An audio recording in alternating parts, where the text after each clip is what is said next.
In the harsh wilderness of 1880s Wyoming, a broken man swings his axe against towering pines, each strike echoing his promise to a grave back east.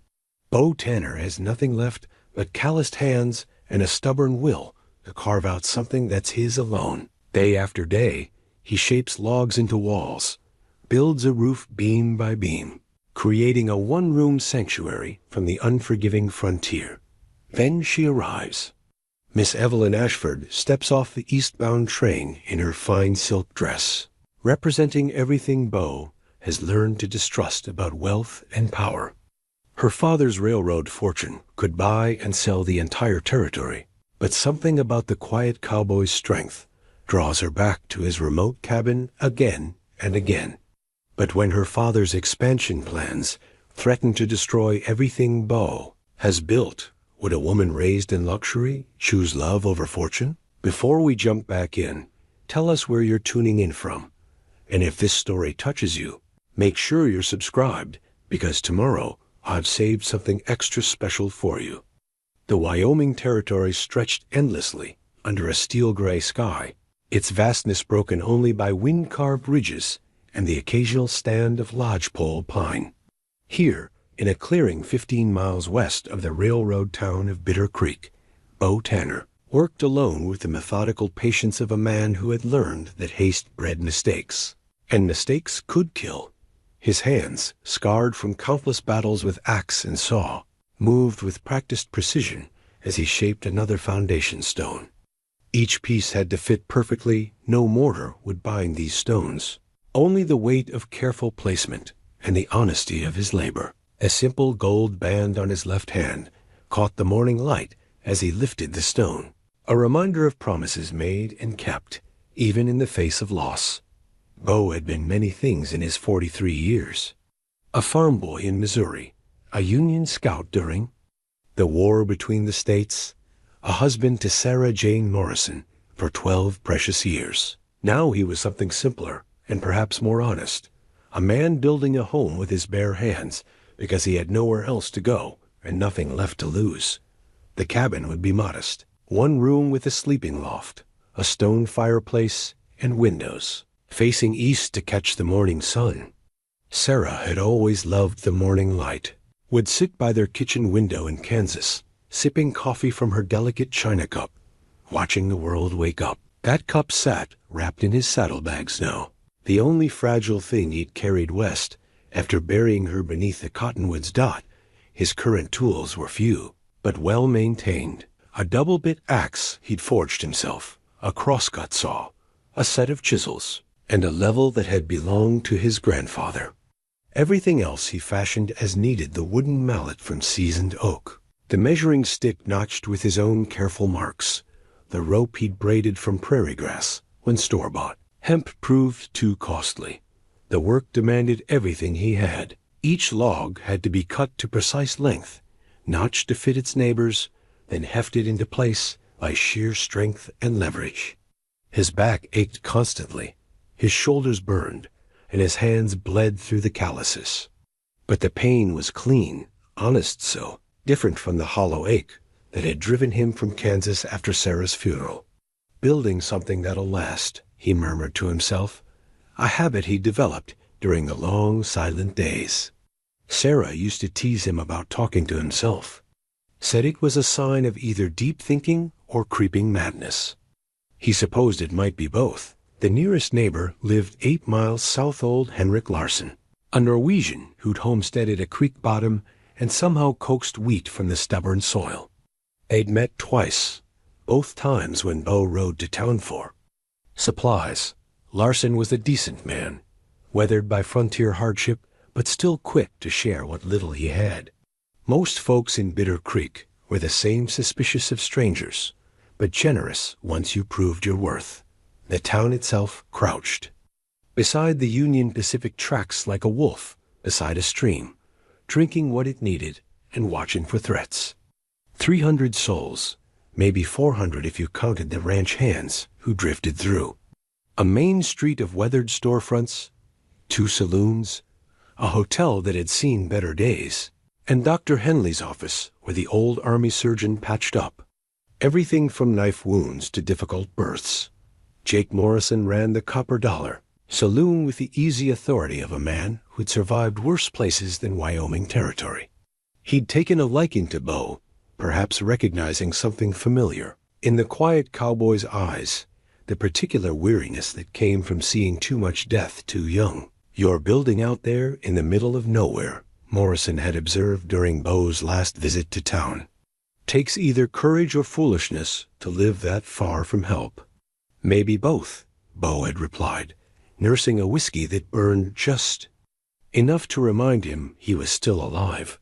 The townspeople had their own concerns.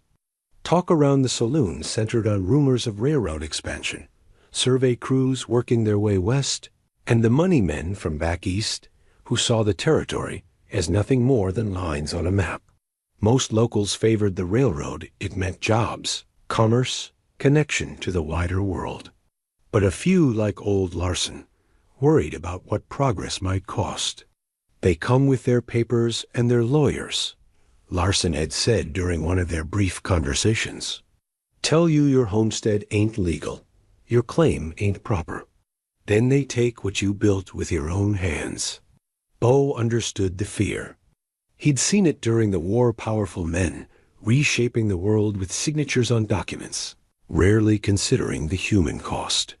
That's why he'd chosen land so remote, so seemingly worthless, that no railroad would want it.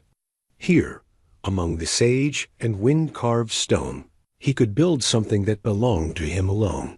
The sun climbed toward its zenith as Bo fitted another stone into place.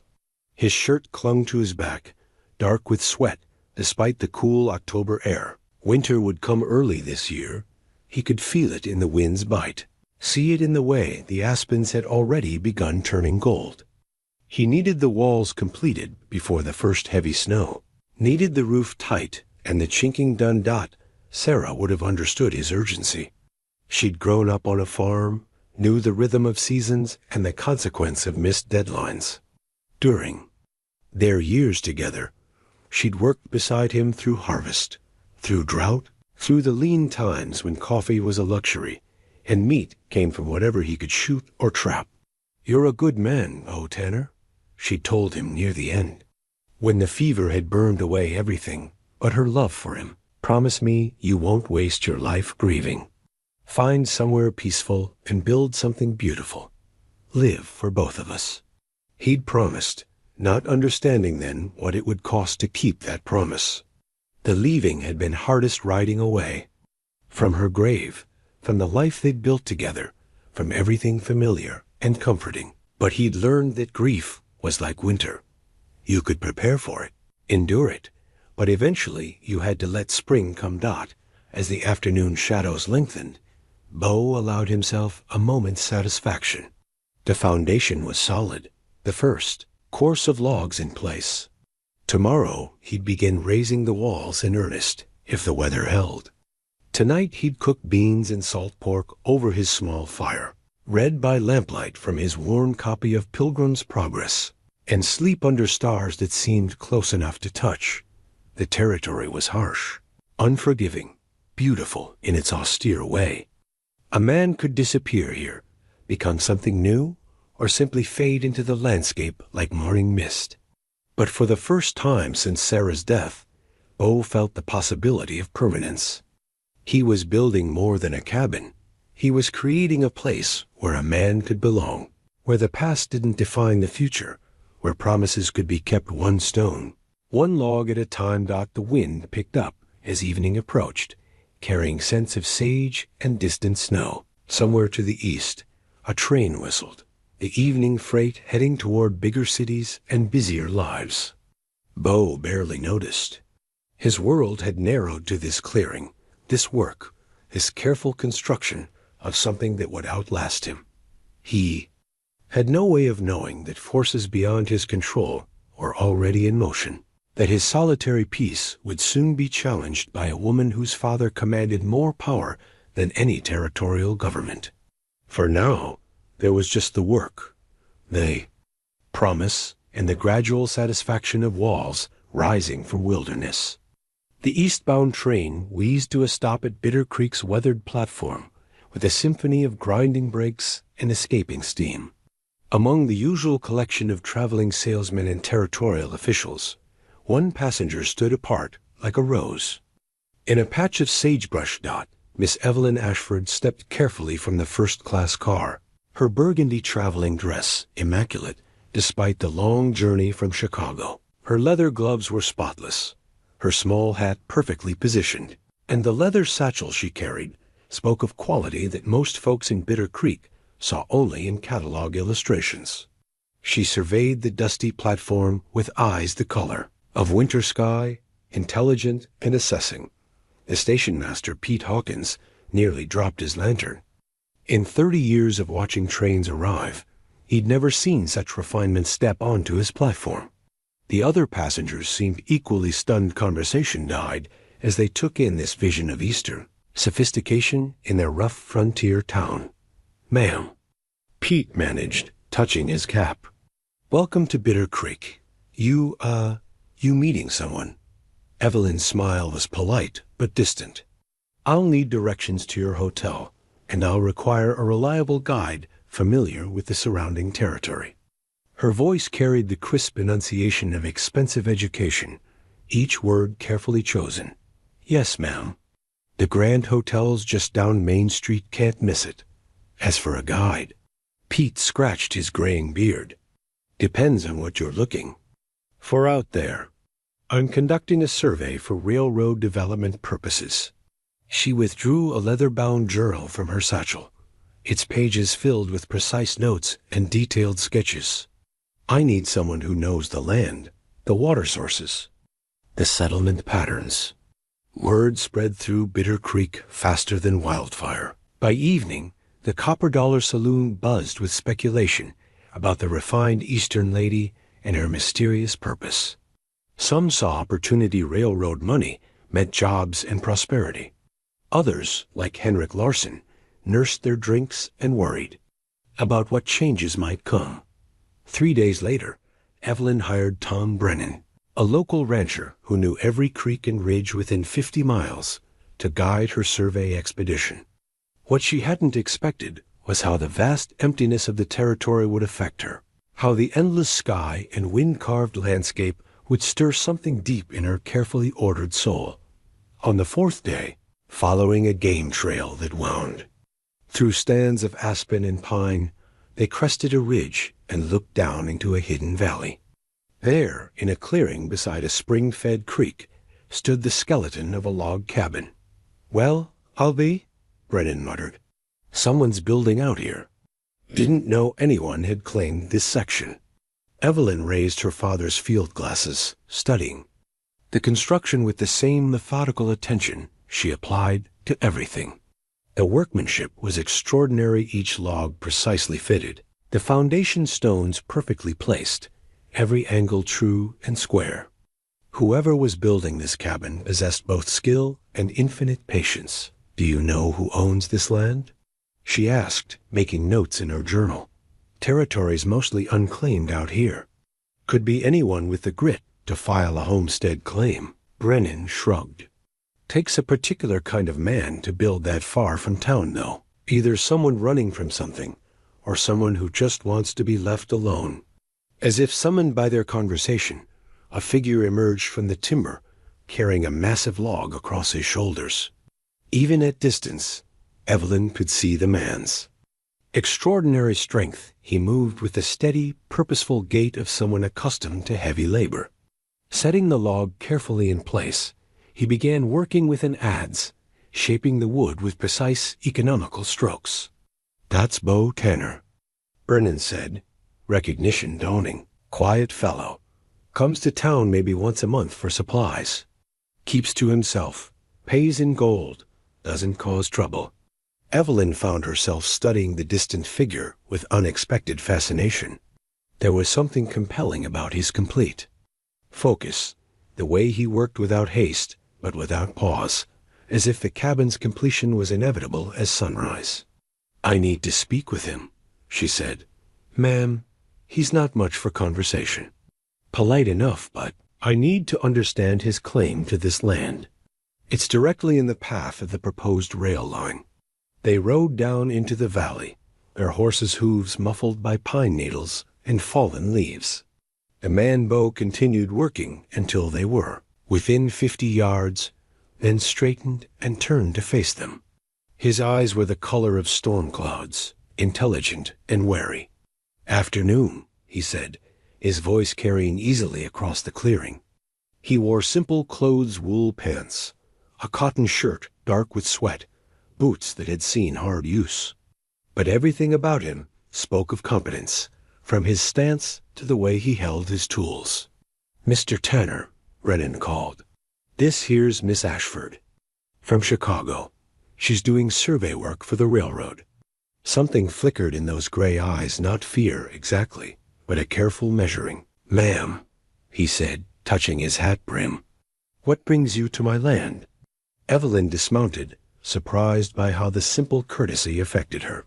In Chicago, men either fawned over her father's wealth or dismissed her as merely ornamental. This man treated her with respectful attention, nothing more or less. "I'm mapping the territory for potential railroad development," she said, approaching the cabin. Up close, the craftsmanship was even more impressive. "This is beautiful work. Thank you." He set down his adze, clearly uncomfortable with the attention but too polite to dismiss her.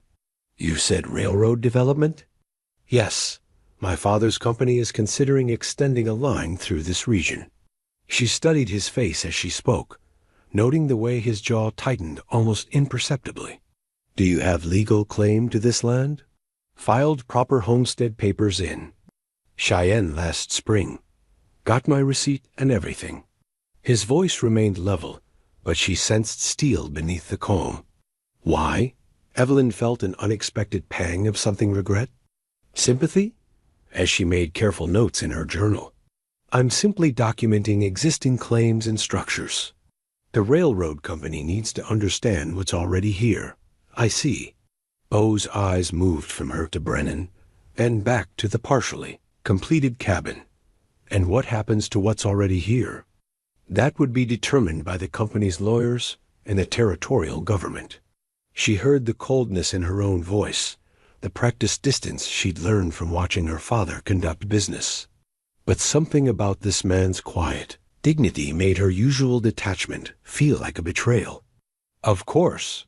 He picked up his adze again, clearly signaling the end of the conversation. "Well, you're welcome to look around. Just mind the tools and materials."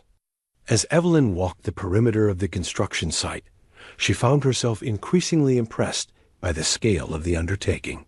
This wasn't just a cabin, it was a statement of permanence, built to last generations. Every detail spoke of care and craftsmanship, from the hand-hewn shingles waiting to be installed, to the carefully mortared stone foundation that would withstand any weather. Near the cabin's east wall, she noticed something that made her pause. A small wooden cross driven into the ground, surrounded by carefully tended wildflowers. Fresh flowers, she realized, replaced recently. "Mr. Tanner," she called softly. "I'm sorry for your loss." He looked up from his work, following her gaze, to the makeshift memorial.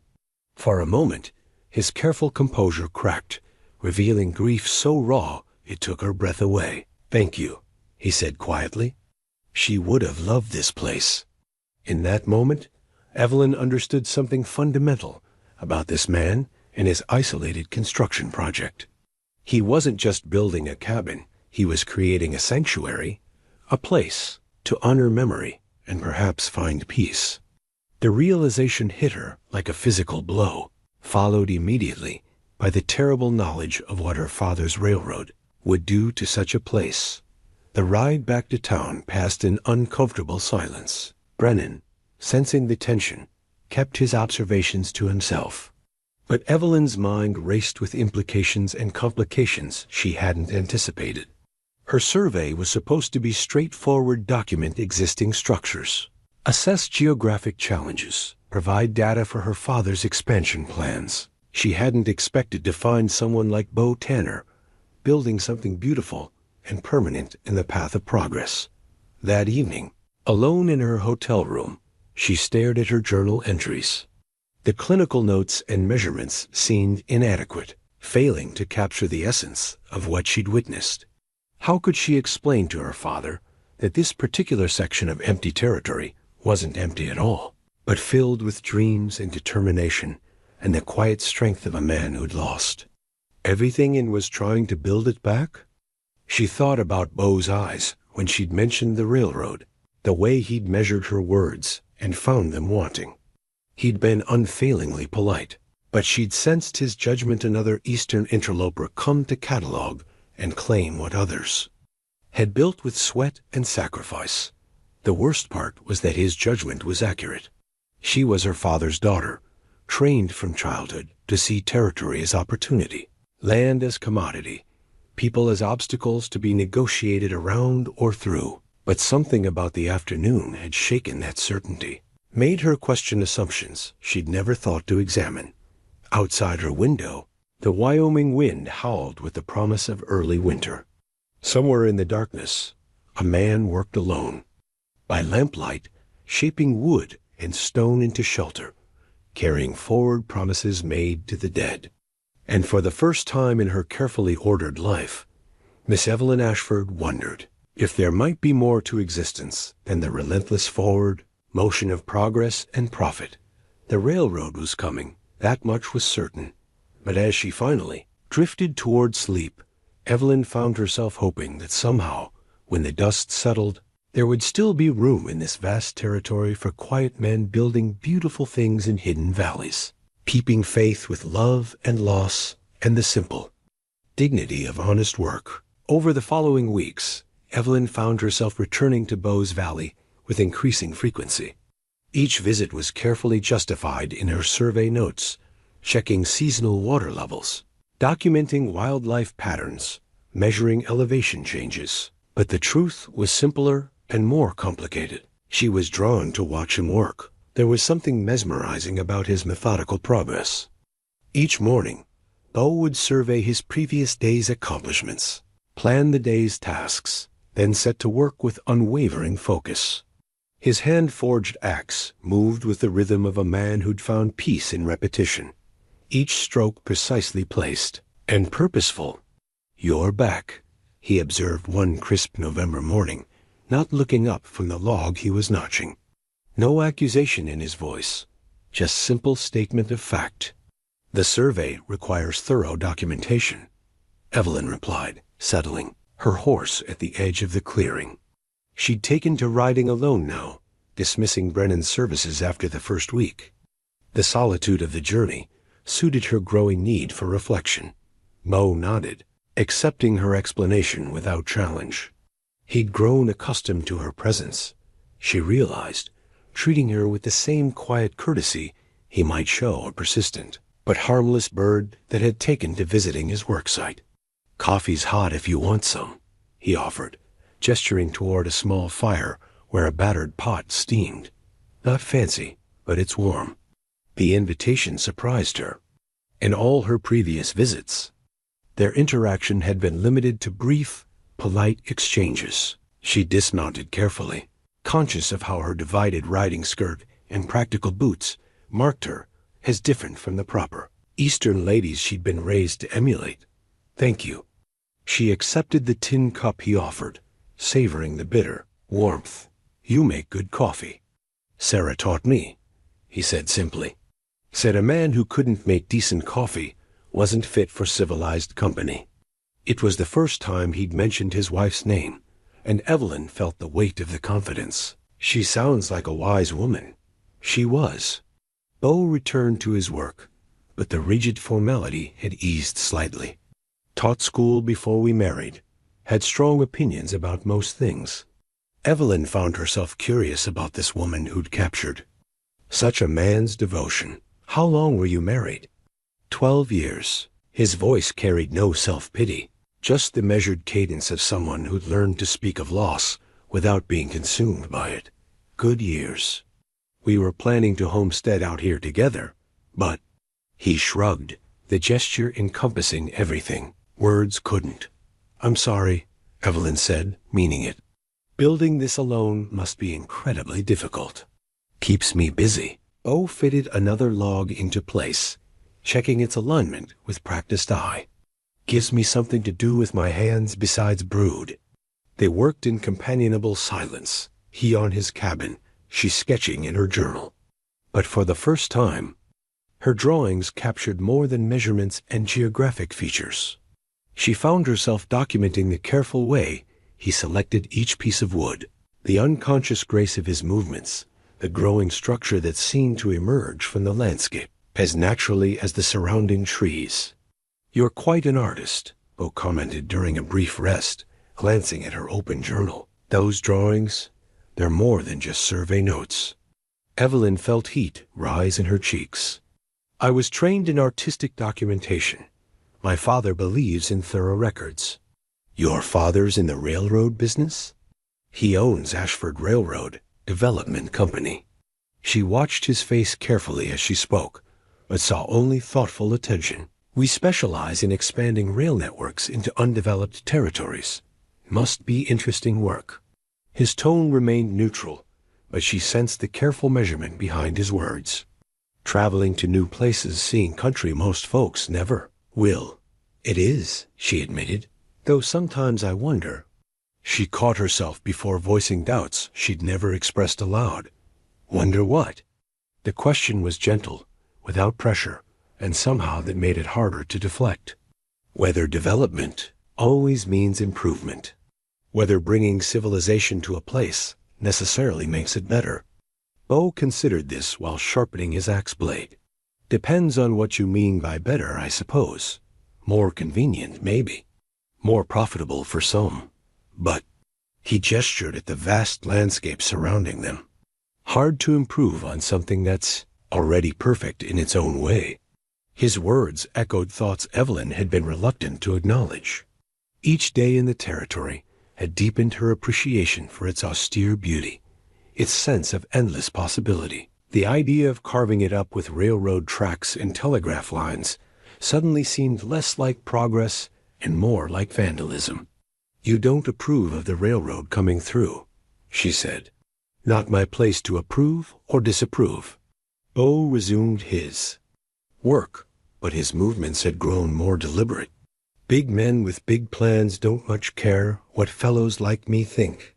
But if they did care, if your opinion mattered." He paused, axe suspended mid-swing. "I'd say there's room enough for everyone, if folks are willing to coexist. But coexistence requires respect, and respect's in short supply when there's serious money involved." Before Evelyn could respond, the sound of approaching horses echoed from the ridge. 3 riders descended into the valley, their purposeful approach suggesting this wasn't a casual visit. Bo straightened, his body language shifting subtly from relaxed to watchful. The lead rider was a man in his 50s, well dressed by territorial standards, but wearing authority like an expensive coat. Behind him rode 2 younger men, whose bearing and positioning marked them as hired muscle rather than ranch hands. "Mr. Tanner," the older man called as they approached. "Clayton Murdoch. We need to talk." Evelyn recognized the name. Murdoch owned significant holdings throughout the territory, including several thousand acres of prime grazing land. His reputation preceded him, ambitious, ruthless, and possessed of the particular arrogance that came from wielding power in places where law was more suggestion than enforcement. "Mr. Murdoch," Bo replied evenly. "What brings you out this way?" Murdoch's eyes flicked to Evelyn, taking in her Eastern clothing, an obvious quality. "Miss Ashford, isn't it? Heard you were conducting surveys for railroad development."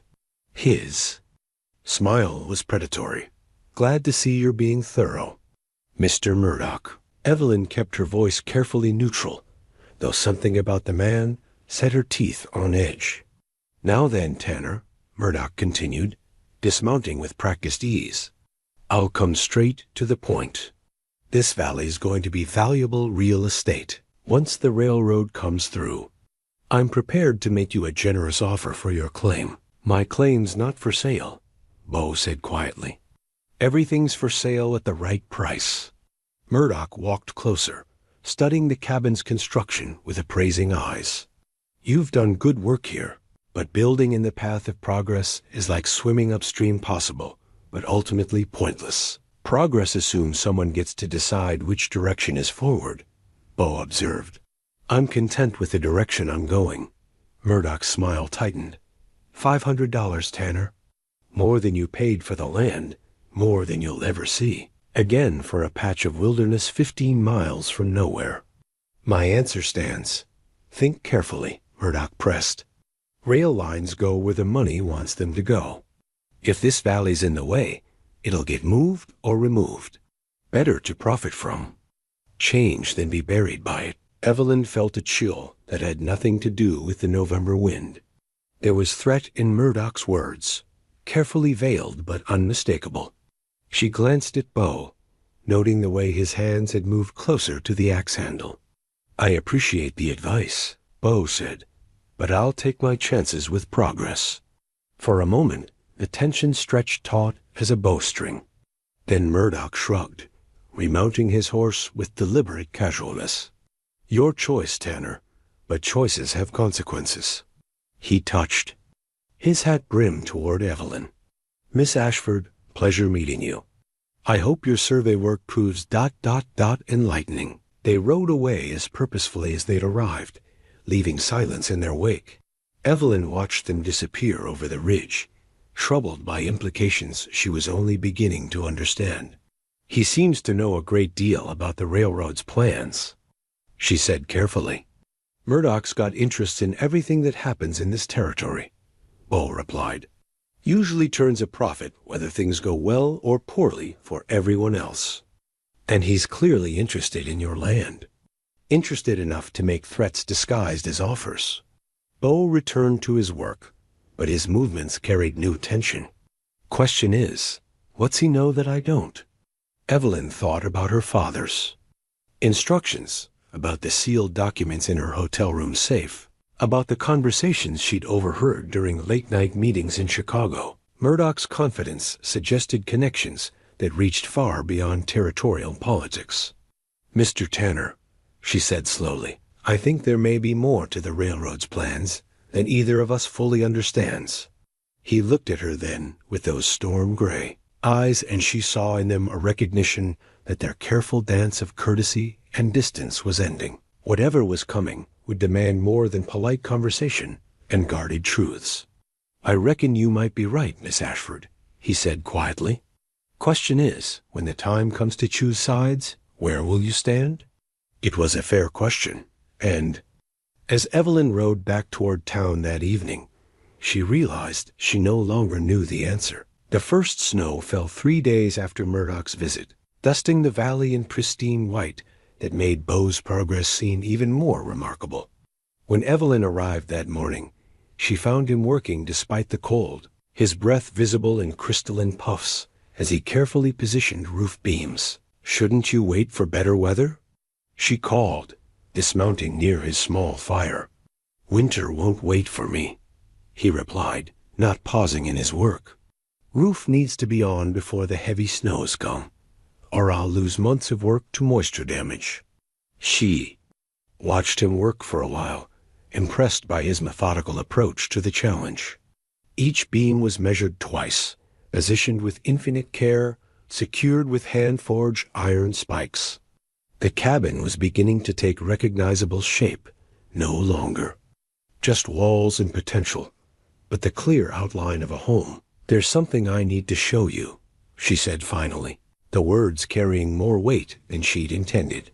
Bo paused, reading something in her tone that made him set down his tools and give her his full attention.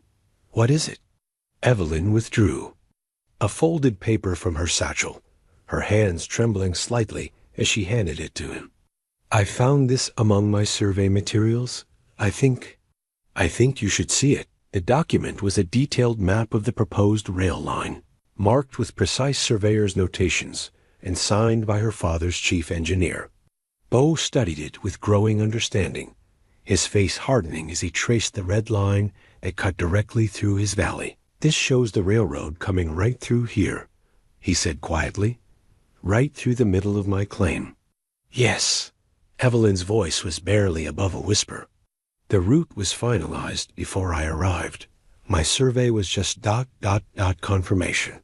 Bo folded the map carefully, his movements deliberate and controlled. Why are you showing me this? The question hung in the cold air between them. Evelyn felt the weight of her father's expectations, the comfortable life that awaited her return to Chicago, the simple path that led away from this valley and its complications. Then she looked at Beo's cabin, at the memorial to his wife, at the quiet dignity of a man building something beautiful against impossible odds. Because it's not right, she said. Because you deserve to know what's coming. Because ... She struggled for words that would encompass the growing turmoil in her heart. Because someone should warn you. Bo studied her face with those perceptive, gray eyes, seeing past her careful Eastern composure to the conflict beneath. This puts you in a difficult position. Yes, it does. She moved closer to the fire, seeking warmth that seemed to have nothing to do with temperature. My father sent me here to do a job. Showing you this map. It complicates everything. Why complicate it then? The simple question demanded an honest answer. Evelyn found herself thinking about the past weeks, about mornings spent watching him work, about conversations that had gradually shifted from polite formality to something approaching friendship, about the way he'd spoken of his wife, the reverence in his voice when he mentioned her name. Because I've seen what you're building here, she said finally. Not just the cabin, but the life you're trying to create. The peace you're seeking. It matters. Bo was quiet for a long moment, contemplating the implications of her revelation. How long do I have? The surveying crew will be here in spring. Construction would begin the following year, assuming everything goes according to schedule. Time enough to finish the cabin, then. His voice carried no bitterness, just the practical assessment of a man accustomed to facing harsh realities. Time enough for one good winter here. You could fight it, Evelyn said urgently. Challenge the railroad's claim. Demand compensation. Force them to root around your property. With what? I'm one man with a homestead claim, and maybe $50 to my name. Your father's company has lawyers, politicians, and enough money to buy both. Bo shook his head. I've seen this before, during the war. Little people get crushed when big forces decide to move. The resignation in his voice sparked something fierce in Evelyn's chest. It doesn't have to be that way. There are legal protections, proper procedures, for folks who can afford them. Bo's smile held no trace of self-pity. I appreciate what you're trying to do, Miss Ashford, but I'm not naive about how the world works. Then why did you show me the map? The question came out more sharply than she'd intended. If you won't fight, why warn me at all? Bo considered this, absently stirring the fire with a stick. Maybe because you seemed like someone who'd want to know the truth, even if it was uncomfortable. Maybe because ... He looked at her directly. Because I think you're starting to question whether the work you're doing serves the right people. His words hit closer to home than Evelyn cared to admit. Over the past weeks, her careful reports to her father had grown increasingly reluctant. The territory no longer seemed like empty land waiting for development, but a place where people like Bo and Henrik Larson were building lives with their own hands and hearts. I don't know what I think anymore, she admitted. Everything seemed so clear when I left Chicago. Progress was good, development was necessary, and people who stood in the way were simply obstacles to be negotiated around. But being here, seeing what you're building, she gestured helplessly at the cabin. It's changed something in me. Sarah used to say that travel was the enemy of certainty, Bo observed. The more you see of the world, the harder it gets to believe simple answers. Tell me about her, Evelyn said impulsively. About Sarah. Something in Bo's expression softened. He walked to the east wall of the cabin, where he'd carved a small niche. From it, He withdrew a delicate china teacup, its surface decorated with tiny painted roses. This was hers, he said, cradling it carefully. Only thing of hers. I brought West. She'd have tea every morning, sitting by the kitchen window, watching the sun come up. Said it was the most peaceful part of her day. Evelyn touched the cup gently, struck by its fragility in this harsh landscape. It's beautiful. She was like that, brought beauty wherever she went. Could make a one-room cabin feel like a palace just by arranging wildflowers in a jar. Beau's voice carried the weight of love and loss. She taught me that building a home isn't about the structure. It's about filling the space with care and attention and love. Is that what you're doing here? Building a home for her memory? Building. A home for the man I became because of her, Beau corrected. She made me better than I was. The least I can do is honor that by living the kind of life she'd be proud of.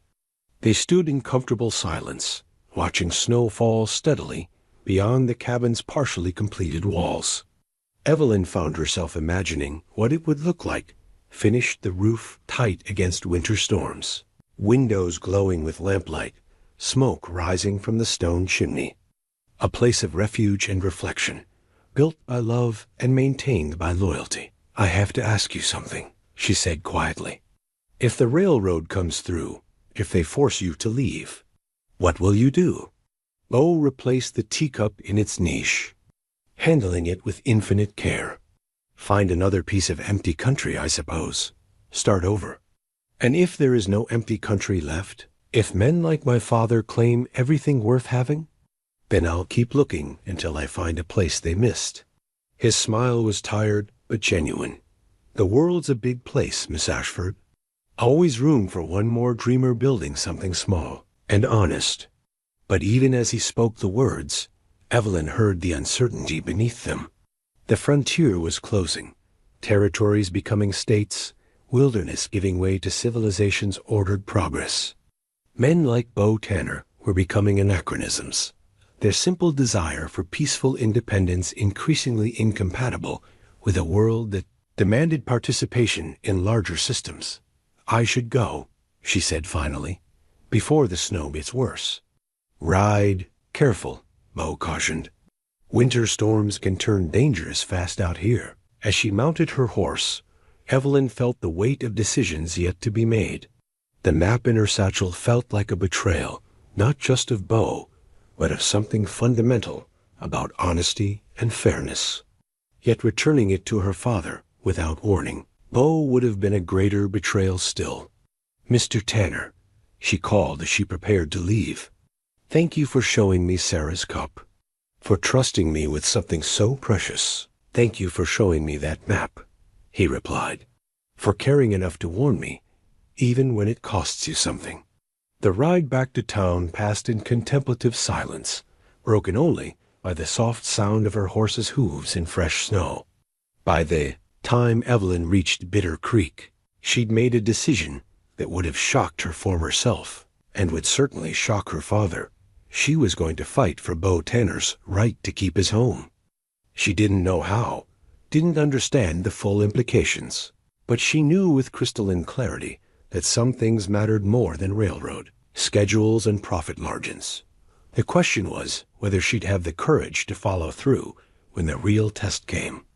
The telegram from her father arrived on a bitter December morning, its message as cold as the Wyoming wind that rattled the hotel windows. Evelyn read it twice, each word settling like lead in her stomach. Survey taking too long, stop, return Chicago. Immediately stop, board meeting December 15th. Requires your report. Stop, do not delay, stop FHER. She folded the yellow paper carefully, her hands steadier than her thoughts. 3 weeks until the board meeting, 3 weeks to compile her findings into a report that would determine the fate of Beau's Valley and dozens of other homesteads scattered across the territory. The weight of responsibility felt crushing. Her father expected documentation that would support the railroad's predetermined route. The board members would want assurance that any obstacles could be easily removed or compensated away. They wouldn't care about china teacups or hand-carved memorial crosses, or the quiet dignity of men building homes with their bare hands. But Evelyn cared, and that caring had grown into something that threatened everything she'd been raised to believe about progress and prosperity. A knock at her door interrupted her brooding.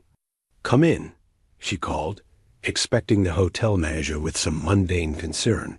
Instead, Henrik Larsson stepped into the room, his weathered face grave with worry. The Norwegian farmer rarely came to town and never to the hotel. His presence here meant serious trouble. "Miss Ashford," he said, removing his worn hat. "Forgive the intrusion, but I need to speak with you about railroad business." "Of course. Please, sit down." She gestured to the room's single chair, noting the way his hands worked nervously at his hat brim. "What's troubling you?" "Had visitors yesterday," Larsson said, accepting the seat gratefully. "3 men from some development company. Said they were making offers to buy homestead claims along the railroad route." Evelyn felt ice form in her veins. "What kind of offers?" $200 for my land. Everything I built in 5 years' house, barn, fences, the well I dug with my own hands. $200. Larsson's voice carried the weight of insult and injury. When I said no, they got ... persuasive. Persuasive how? Mentioned how accidents happen. Barns catch fire, cattle wander off, water wells get poisoned, all very regrettable. But these things happen to folks who don't take good advice. Larsson's blue eyes were steady but troubled. They asked specifically about you, Miss Ashford. Wanted to know what questions you'd been asking, who you'd been talking to. The implications hit Evelyn like a physical blow. Her survey work, her conversations with settlers, even her visits to Beau's cabin, someone was watching, cataloging, preparing to use her information against the very people she'd come to respect. Did these men give you names? Say who they represented? Called themselves land agents for the Territorial Development Corporation. But I seen them before, drinking in Murdoch's private room at the saloon. Larsson leaned forward. "Miss, I don't know what your family's railroad is planning, but there's something ugly brewing. Folks are scared."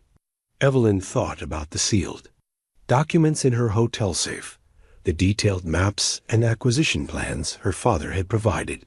How much of the railroad strategy involved intimidation and coercion rather than honest negotiation? "Mr. Larsson, I need to ask you something in confidence. Have other homesteaders received similar visits?" "Near everyone with decent land. Tom Brennan, the Kowalski family, old Pete Hendricks down by the creek. Same offer, same threats when folks refuse." Larsson replaced his hat, preparing to leave. "They're trying to clear the route before any legal challenges can be mounted. That's illegal. Homestead claims carry specific protections under territorial law. Laws protect folks who can afford lawyers, miss. Out here, we settle things ourselves. Or they don't get settled at all." Larsson stood, his lined face reflecting the weariness of a man who'd fought too many battles against forces beyond his control. "I'm telling you this because folks say you're different from the usual railroad. People say you ask questions like you care about the answers." After he left, Evelyn sat alone with the magnitude of what she'd learned. The railroad's expansion wasn't just about building tracks. It was about systematically displacing anyone who stood in the way, using fear and economic pressure to avoid legal complications. Her survey work was providing the intelligence needed to target specific homesteaders. She was complicit in a campaign of organized intimidation. The realization sent her to the window, staring out at the snow-covered street where ordinary people went about their daily business, unaware that their entire way of life was being methodically undermined. Children played in the snow while their parents worked to build something lasting, not knowing that distant boardrooms were plotting their displacement. That afternoon, despite the worsening weather, Evelyn rode to Beau's Valley. She needed to see his progress, to remind herself what was at stake beyond profit margins and stock dividends. she found him working on the cabin's interior, fitting floorboards with the same meticulous care he applied to everything.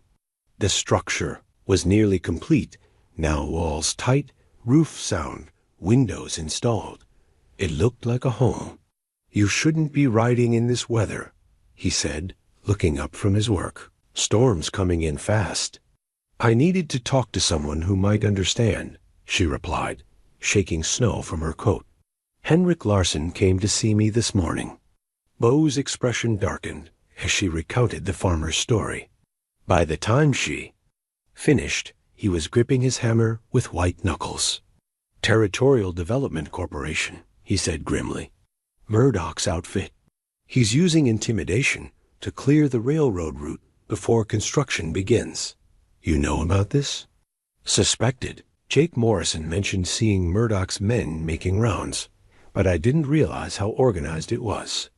Bo set down his tools, his face reflecting the same troubled anger Evelyn felt. "They're trying to make the whole thing look voluntary homesteaders, selling out because they want to, not because they're being threatened. There has to be something we can do. Legal protections, federal oversight, with what evidence? Larson's word against Murdoch's men? And even if we could prove it, how long would that take? Months, maybe years of legal proceedings, while folks lose their homes and livelihoods." Evelyn felt the walls of impossibility closing in. "So we just let it happen? Watch good people get driven off their land by thugs and threats? We?" Oh looked at her sharply. "Miss Ashford, you work for the railroad. This is your father's plan coming to life."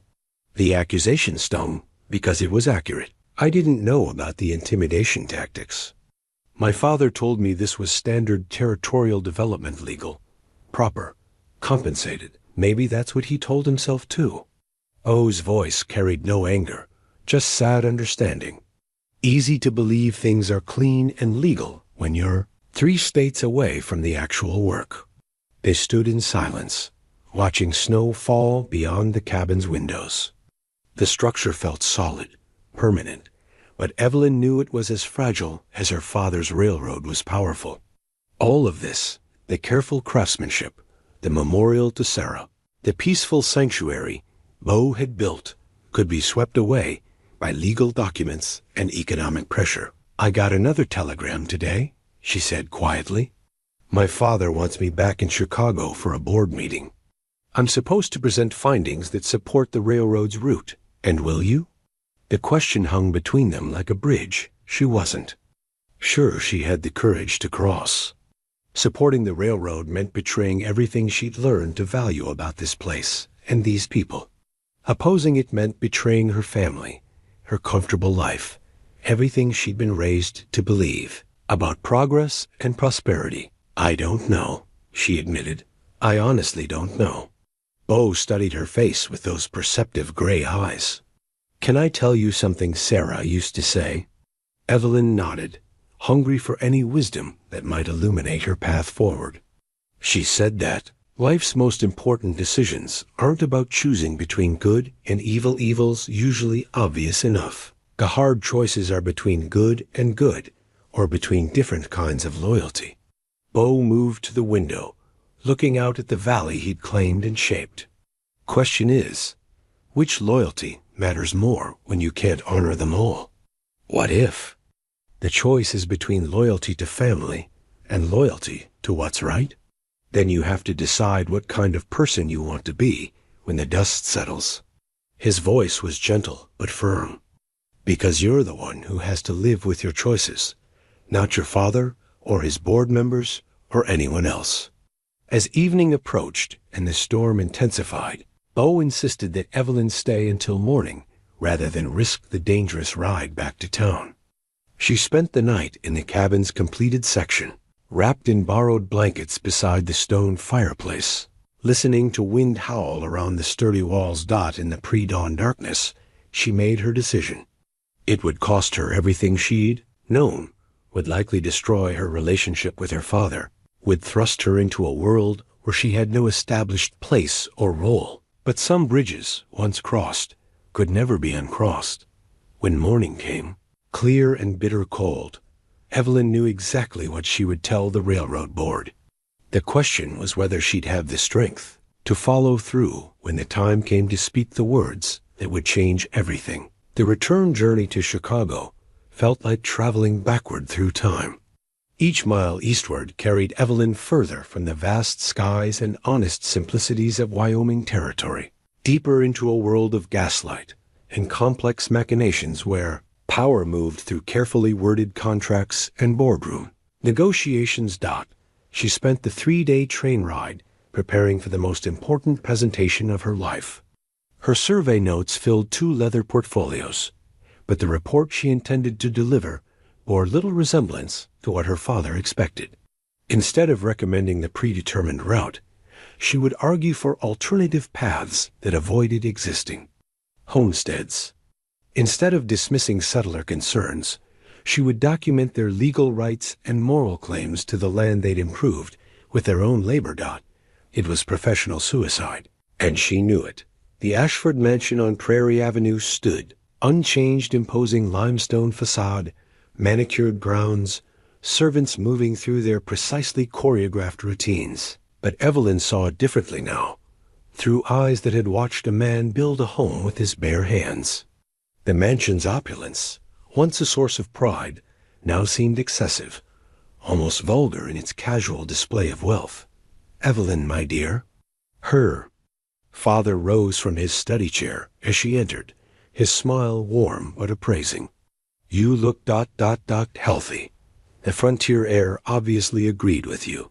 Charles Ashford was a man who commanded rooms simply by entering them. Tall, silver-haired, impeccably dressed, he possessed the particular confidence that came from decades of successful business dealings. Railroad maps covered the walls of his study, marked with red lines that represented millions of dollars in investment and thousands of miles of steel reaching into America's furthest corners. "Hello, Father." Evelyn kissed his cheek, noting how soft his hands felt compared to Beau's work-hardened grip. "The territory is remarkable. I have much to tell you." "Excellent. The board is eager to hear your findings." He gestured to a chair beside his massive desk. "I trust you found the route surveys straightforward? No significant obstacles?" "There are complications," Evelyn said carefully. "The territory isn't as empty as our preliminary report suggested. Homesteaders, yes. I expected as much." Her father's tone dismissed the concern with practiced ease. "Murdoch's men are handling the acquisition process. By spring, we should have clear title to everything we need." The casual mention of Murdoch's involvement confirmed Evelyn's worst suspicions. "Father, I need to ask you about the Territorial Development Corporation, about their methods of land acquisition." Something flickered in Charles Ashford's eyes, not surprise, but calculation. "What specifically concerns you?" "Reports of intimidation, threats against homesteaders who refuse to sell, systematic pressure designed to force people from their legally claimed land." Evelyn. Her father's voice carried the patient tone he'd used when she was a child asking uncomfortable questions. "Railroad development requires decisive action. If we allowed every small claim to delay construction, no progress would ever be made. Sometimes firm negotiation is necessary." Firm negotiation or outright coercion? Does the distinction matter? The result is the same efficient land acquisition that serves the greater good. Charles stood, moving to the window that overlooked his grounds. "You've been in the wilderness too long, my dear. You're thinking like a romantic rather than a businesswoman." The accusation stung because it carried a grain of truth. The Wyoming territory had changed her, awakened sensibilities she'd never known she possessed. But those sensibilities now seemed more valuable than all the business acumen her father had tried to instill. "I've been thinking like someone who's seen what we're destroying," she replied. "These aren't just empty parcels of land, Father. They're homes, communities, lives built with incredible sacrifice and determination. Sentiment has no place in business decisions." His voice carried a warning now. "I sent you west to document geographic challenges, not to develop emotional attachments to every settler with a sad story. What if the sad stories matter?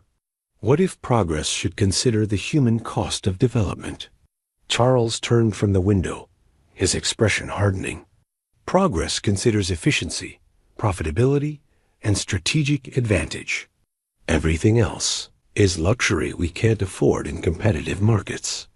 The conversation continued through dinner, a careful dance of opposing philosophies disguised as family discussion. Evelyn's mother, Margaret, observed with the practiced neutrality of someone who'd learned to navigate between strong-willed family members. But Evelyn caught occasional flickers of sympathy in her mother's eyes, suggesting that questions about the railroad's methods weren't entirely unwelcome. That evening, alone in her childhood bedroom, Evelyn examined the artifacts of her former life. Silk dresses she'd once treasured now seemed impractical.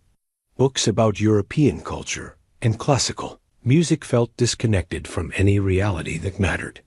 Even her jewelry, inherited pieces worth small fortunes, seemed like elaborate decorations for a life she no longer recognized as her own. She thought about Bo, probably working by lamplight in his completed cabin, preparing for a Wyoming winter that would test everything he'd built. She thought about Henrik Larson, lying awake, wondering if morning would bring more threats from Murdoch's men. She thought about the quiet dignity of people creating something lasting with their own hands, and the casual way powerful men dismissed such efforts as obstacles to progress. The cameo brooch her mother had given her for her 18th birthday lay on the dressing table, its delicate carving catching lamplight. Her mother had worn it during her own presentation to Philadelphia society, and her grandmother before that. 3 generations of Ashford women, each playing prescribed roles. In lives shaped by wealth and expectation, Evelyn picked up the brooch, feeling its familiar weight. Tomorrow she would pin it to her dress and walk into a boardroom, filled with men who saw the world as her father did, a collection of resources to be acquired and deployed for maximum advantage. She would present findings that contradicted their assumptions and recommendations that threatened their profits. She would need every ounce of courage the brooch represented. A soft knock interrupted her thoughts. "Come in," she called. Margaret Ashford entered, her graying hair loose around her shoulders. "I wanted to speak with you before tomorrow's meeting." "About what, Mother?" "About the choice you're facing." Margaret settled onto the edge of the bed, her manner more serious than usual. "I've watched you since you returned. You're different, stronger perhaps, but also troubled." "The territory changes people," Evelyn said carefully, "or reveals who they truly are." Margaret's smile was sad but understanding. "I faced a similar choice once, though under different circumstances. I chose security over conviction, comfort over conscience. I've never been certain it was the right decision." The confession surprised Evelyn. Her mother had always seemed perfectly content with their privileged life, never questioning the sources of their wealth or the methods used to maintain it. "What choice was that?" "Your father's first major railroad project displaced 3 farming communities in Iowa. I had access to information that could have stopped it, could have forced him to find alternative routes. But I chose loyalty to family over loyalty to strangers." Margaret's voice carried the weight of long-held regret. "Those farming communities are gone now. Progress claimed them, as your father would say. Do you think I should support his current plans? I think you should decide what kind of woman you want to be, then have the courage to live that decision." Margaret rose, kissing her daughter's forehead. "Whatever you choose tomorrow, I'll be proud of your courage to choose consciously, rather than simply accepting what's expected." After her mother left, Evelyn returned to her preparation. The report she would present was thorough, documented, and professionally devastating to the railroad's preferred route. She had photographed homesteads, documented improvements, researched legal protections, and compiled evidence of systematic intimidation. But beyond the facts and figures lay something more important, a vision of what the territory could become. If development served people rather than simply displacing them, railroad lines that connected communities instead of destroying them, economic growth that enhanced local life rather than replacing it, progress that honored the past while building toward a better future. It was idealistic, perhaps impossibly so. But idealism, Evelyn had learned, was sometimes the only force capable of standing against the casual brutality of unchecked power. As she finally prepared for sleep, she thought about Beau's words regarding loyalty and choice. Tomorrow would test every principle she'd been raised to value, every relationship she'd been taught to honor. The comfortable life of an obedient daughter would end the moment she spoke her first, contradictory word to the board. But some principles, once discovered, demanded action regardless of cost, and some loyalties, once awakened, proved stronger than comfort or convenience, or even love. The brooch glinted on her dressing table, waiting for tomorrow's test of courage. Beyond the mansion's walls, Chicago hummed with the sound of progress trains. Arriving and departing, factories running through the night, millions of people pursuing dreams shaped by forces beyond their control. Soon, Evelyn would discover whether one woman's conscience could alter the course of such vast momentum, or whether individual conviction was merely another obstacle for progress to overcome. The Ashford Railroad boardroom commanded the top floor of Chicago's newest office building, its mahogany table reflecting gaslight from crystal chandeliers.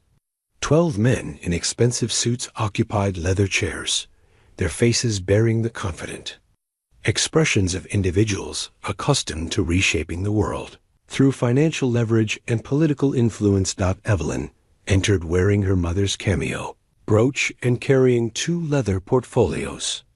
Her father's introduction was brief, professional, tinged with the pride of a man presenting his daughter's first major contribution to the family enterprise. Gentlemen, Miss Evelyn Ashford has completed her survey of the Wyoming Territory route. Her findings will inform our final construction plans and land acquisition strategies. She began with geographic data elevation changes, water sources, seasonal weather patterns. The board members listened with polite attention, occasionally making notes or asking technical questions.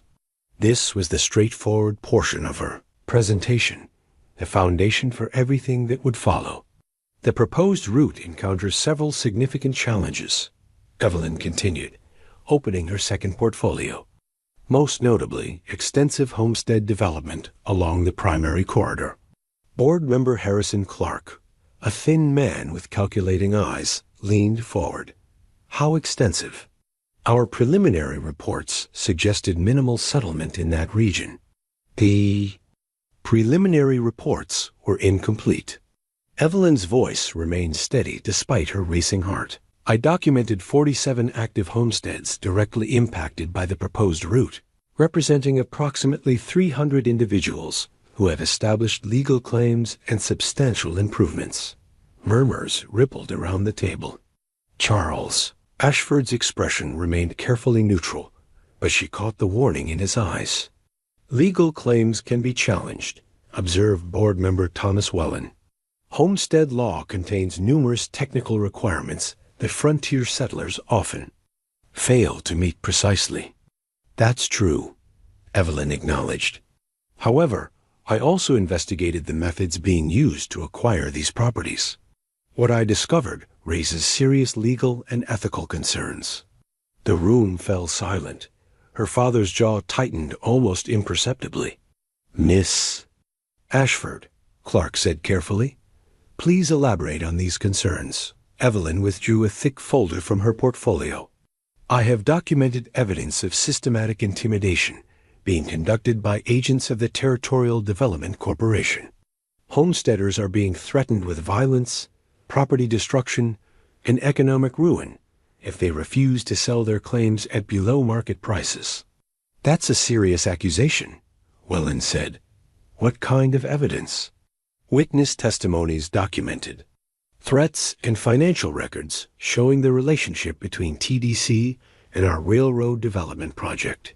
Evelyn placed the folder on the table. The Territorial Development Corporation is a subsidiary of Ashford Railroad, created specifically to circumvent legal protections for homestead claims.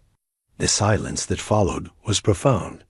Several board members exchanged glances, their expressions ranging from surprise to concern to calculation. Her father's face had gone pale. "Miss Ashford," Clark said slowly, "are you suggesting that this company has engaged in illegal activities?" "I'm documenting systematic coercion designed to force legal landowners from their property without due process or fair compensation." Evelyn's voice grew stronger as she spoke. "This isn't standard business practice. It's organized theft disguised as land development." Board member Edward Morrison, an elderly man with shrewd eyes, picked up the evidence folder. "These are serious allegations. If true, they could expose the company to significant legal liability. They could also delay construction by years," added another member. "Federal oversight, territorial investigations, congressional hearings, the complications would be enormous." Charles Ashford finally spoke, his voice controlled but cold.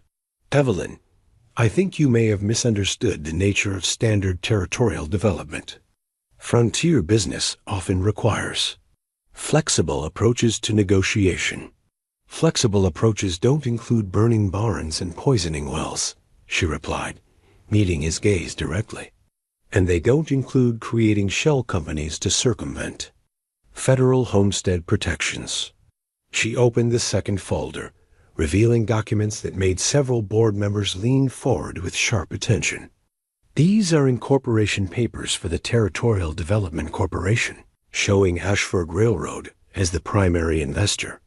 These are financial transfers, showing money flowing from our construction budget to TDC operations. And these are correspondence between TDC agents and local operatives discussing specific intimidation tactics."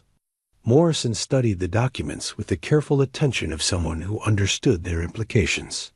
"Where did you obtain these papers?" "Some were in the files I was given for my survey work. Others I found in territorial records during my research." Evelyn didn't mention the late-night searches through her father's study, the careful copying of documents she wasn't supposed to see. "The pattern of connection is clear and documented." "This is preposterous," Charles said, his composure beginning to crack. "Evelyn has obviously been influenced by frontier sentimentality. These settlers are nothing more than squatters trying to profit from railroad development. Actually, Father, they're American citizens with legal rights under federal homestead law." Her voice carried an edge now. "Rights that your subsidiary company is systematically violating." The boardroom erupted in tense conversation.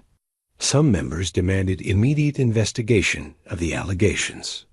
Others calculated the potential cost of legal challenges and construction delays. A few seemed genuinely shocked by the evidence of organized intimidation. Clark called for order, his authoritative voice cutting through the chaos. "This board needs to understand the full scope of these allegations before proceeding.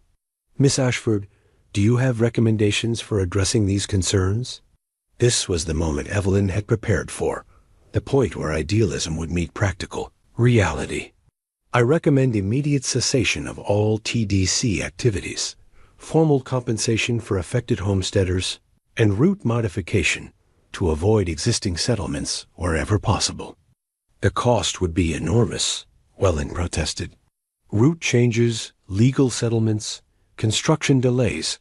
We're talking about millions of dollars in additional expenses." "The cost of continued illegal activity would be higher," Morrison observed grimly. "Federal prosecution, congressional investigation, company reputation destroyed. We can't build a railroad from prison." Charles Ashford stood abruptly, his careful composure finally breaking. "This board is being manipulated by romantic nonsense. Every major infrastructure project requires difficult decisions. If we allow every small concern to derail progress, nothing meaningful will ever be accomplished. Progress built on criminal activity isn't progress," Evelyn replied quietly. "It's exploitation disguised as civilization." The accusation hung in the air between father and daughter, representing more than business disagreement. It was a fundamental rejection of everything Charles Ashford had taught her about success, power, and the acceptable costs of achievement. "I think," Morrison said carefully, "that this board needs time to digest these revelations. Miss Ashford, thank you for your thorough and illuminating presentation." As the meeting dissolved into worried clusters of conversation, Evelyn gathered her materials with hands that trembled only slightly. She had done what conscience demanded, had spoken truth to power, regardless of personal cost. Whether that truth would change anything remained to be seen. Her father approached as the boardroom emptied. "You realize what you've done? I've done my job. I surveyed the territory and reported my findings. You've destroyed your own future. No railroad company will ever trust you again. No business association will welcome you. You've made yourself unemployable in any industry that matters." A threat carried real weight. Evelyn's comfortable life, her social position, her economic security, all of it depended on her father's approval and the family's business connections. By challenging the railroad's methods, she had effectively exiled herself from the only world she'd ever known. Maybe the industries that matter aren't the ones that build their success on threats and intimidation, she said. Charles studied his daughter's face, seeing someone he no longer recognized. "You've chosen strangers over family. Sentiment over sense.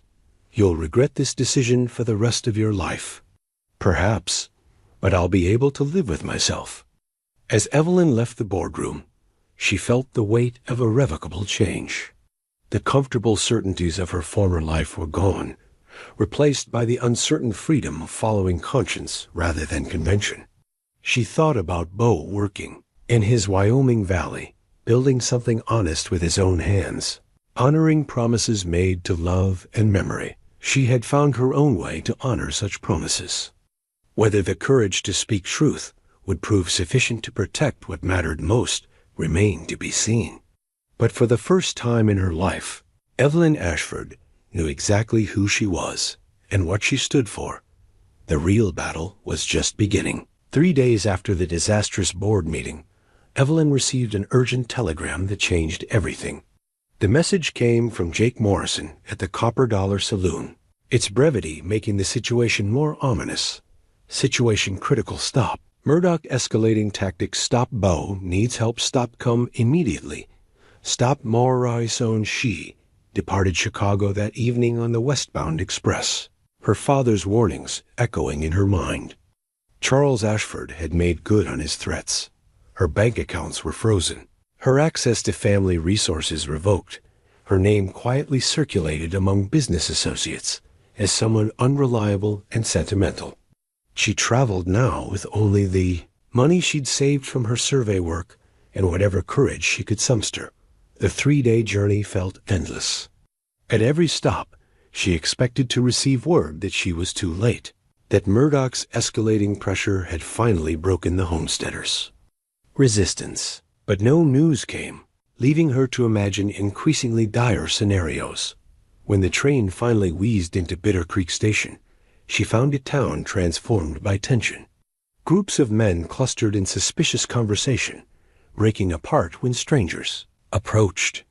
The saloons were busier than usual, filled with newcomers whose expensive clothes and predatory expressions marked them as outside agitators. Even the weather seemed ominous, low clouds pregnant with snow, wind carrying the bite of serious winter. Jake Morrison met her at the station, his usually jovial face grim with worry. "Miss Ashford, didn't think we'd see you again after word came about your family troubles. What's happened?" she asked, following him toward the hotel. "Your telegram mentioned escalating tactics. Murdoch's brought in professional troublemakers. 20, maybe 30 men who specialize in making life difficult for folks who won't cooperate." Morrison's voice carried the careful neutrality of someone navigating dangerous waters. "They're calling themselves a security company, but everyone knows what they really are. The hotel lobby buzzed with tense conversation that died as Evelyn entered. She recognized several homesteaders: Henrik Larsen, the Kowalski family, old Pete Hendricks, their faces showing the strain of people under siege. "They've been visiting every homestead," Morrison continued quietly. "Not making offers anymore, just delivering ultimatums. Sell within a week or face the consequences." "What kind of consequences?" "Burned out the Johnson place 2 nights ago. Made it look like an accident, but nobody's fooled. Yesterday, they ran off Larsen's cattle. Took him 2 days to find them. Scattered across 40 miles of territory." Morrison's jaw tightened. "And they've made specific threats against Beo." Ice formed in Evelyn's stomach.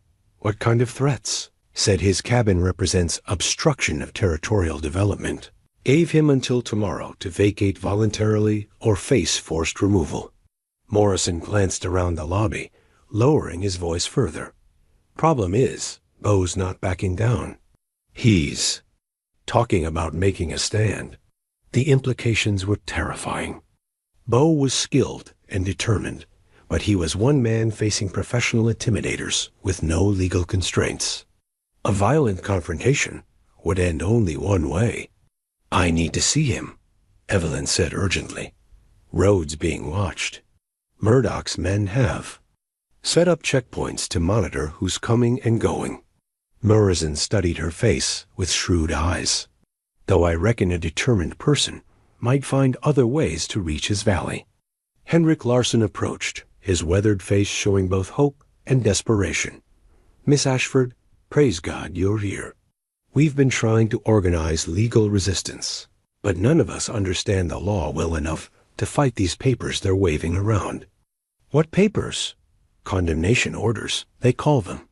Say the territory has declared Bu's land essential for railroad development, which means they can take it for public good." Larsen's voice carried the frustration of a practical man facing legal complexities beyond his understanding. "Is that even legal?" Evelyn felt her father's lessons in railroad law stirring in her memory. Eminent domain can be used for legitimate public infrastructure, but the process requires specific procedures, fair compensation, and proper legal documentation. "May I see these papers?" Larsen produced a folded document from his coat pocket. Evelyn studied it carefully, her legal training revealing multiple irregularities and suspicious elements. "This isn't a legitimate condemnation order," she said finally. "The signatures are questionable, the legal language is imprecise, and there's no evidence of proper territorial authorization. These are intimidation tools designed to confuse people who don't understand legal procedure." Hope flickered in the faces around her. "So they can't actually take our land?" "Not legally. But legal and practical are different things in territories where law enforcement is limited and political connections carry more weight than proper procedure." Evelyn felt the weight of responsibility settling on her shoulders. "We need to document the fraud, gather evidence of illegal intimidation, and get word to federal authorities who can override territorial corruption." "That takes time," observed Tom Brennan, who joined the growing circle. "Time we don't have if Murdoch's planning to move against Bo tomorrow." The conversation continued through the evening as more homesteaders gathered at the hotel. Evelyn found herself in an unexpected role: legal advisor and strategic coordinator for people who'd never imagined needing either. Her Eastern education, previously a source of distance from frontier life, now provided essential tools for resistance. But strategy required more than legal knowledge. As the group planned their response, one element became increasingly clear. Someone needed to warn Bo about the fake condemnation orders and help him prepare for whatever Murdoch was planning. "I'll go," Evelyn said finally. "I know the route, and they're less likely to stop a woman traveling alone." "Too dangerous," Morrison protested. "If Murdoch's men catch you heading to Bo's place, you'll be in serious trouble." "We're all in serious trouble already." Evelyn touched the cameo brooch at her throat, drawing strength from her mother's legacy of quiet courage. "Besides, I have something they need to see." She withdrew a document from her traveling case, a copy of the Federal Homestead Law, annotated with specific protections and procedures. More importantly, she had detailed evidence of the railroad's illegal activities, carefully documented during her survey work. This proves the condemnation orders are fraudulent. More importantly, it proves systematic violation of federal law by a company with territorial political connections. If we can get this information to the right federal officials... Big if, Larson observed grimly, and assumes we all survive long enough to see justice done. The group spent hours refining their plan. Some homesteaders would ride to Cheyenne, with documented evidence seeking federal intervention. Others would coordinate with territorial officials not connected to Murdoch's influence. But the immediate priority was preventing violence at Bo's cabin. Evelyn would take the mountain route through aspen groves, a longer path that avoided the main trails where Murdoch's men maintained checkpoints. If she started before dawn, she could reach the valley by late morning and help Bo understand the true legal situation. As the meeting dispersed, Morrison pulled her aside. "Miss Ashford, you should know something else. Word is that your family's railroad board has suspended the Wyoming project pending investigation of those allegations you made. Murdoch's working against a deadline now if he can't show progress. Soon, his political backing might disappear." The news was both encouraging and alarming. Evelyn's testimony had apparently triggered serious concerns within the railroad company, but that pressure was making Murdoch more dangerous rather than cautious. "Desperate men make bad decisions," Morrison continued, "and Murdoch's been backed into a corner by circumstances he didn't expect. That makes tomorrow's confrontation even more unpredictable." Evelyn spent the night preparing for a journey that felt like a crossing between worlds. The comfortable life of an Eastern railroad heiress was definitively behind her now. Ahead lay uncertainty, danger, and the possibility of building something new from the wreckage of everything she'd previously believed about progress and civilization. She thought about Bo working alone in his valley, unaware that powerful forces were converging on his simple desire for peaceful independence. She thought about the other homesteaders, ordinary people whose only crime was believing in the promise of honest work rewarded with secure ownership. Most of all, she thought about the choice her mother had described between security and conscience, comfort and conviction. Margaret Ashford had chosen security and carried regret for decades. Evelyn had chosen conscience and discovered that such choices once made demanded everything. As she prepared to leave before dawn, her military field compass in hand and her father's warnings echoing in memory, she realized that tomorrow would test not just her physical courage, but her fundamental understanding of what constituted a life worth living. The wind outside carried the promise of serious weather. By evening, the valley would be transformed by snow, and the comfortable world of compromise and accommodation would be replaced by the absolute clarity that came when survival itself was at stake. Dawn came gray and bitter, with snow beginning to fall as Evelyn guided her horse through the aspen groves toward Bo's Valley. The mountain route proved treacherous ice-slicked rocks, fallen timber, and drifts that concealed dangerous footing. But it also provided cover from Murdoch's watchers, allowing her to approach undetected. She reached the ridge overlooking the valley just as full daylight revealed an ominous scene below. Bo's cabin stood completed and solid, smoke rising from its stone chimney. But surrounding the clearing were positioned 8 mounted men, their horses stamping restlessly in the cold. Even at distance, their configuration spoke of military discipline and hostile intent. Through her field glasses, Evelyn could see Bo standing on his cabin's small porch, apparently engaged in conversation with the rider's leader. His posture was alert but calm, the stance of a man who understood the gravity of his situation but refused to be intimidated by it. The leader, she realized with growing alarm, was Clayton Murdoch himself. The land baron had come personally to oversee Bo's eviction, suggesting this confrontation carried significance beyond simple property acquisition. Evelyn dismounted and carefully worked her way down the slope, using scattered boulders and pine groves for concealment. She needed to get close enough to hear the conversation, to understand exactly what threats were being made. The fake condemnation order folded in her coat pocket might provide crucial leverage, but only if she could intervene at the right moment. Double quotes ... final offer, Tanner, Murdoch was saying as she reached hearing distance. $500 and safe passage out of the territory. Generous terms for a man in your position. My position is legal owner of this land, Bo replied evenly. Filed proper homestead claim, met all improvement requirements, got valid title from the territorial office. Nothing illegal about building a home on my own property. Murdoch laughed, the sound sharp in the cold air. Legal's a flexible word in territories, especially when important development is at stake. I've got papers here that say this land's needed for railroad construction. Eminent domain, they call it. Let me see those papers. Don't need to see them, just need to accept them.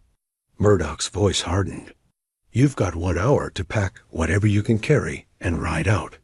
Leave anything else. We'll see it gets disposed of proper.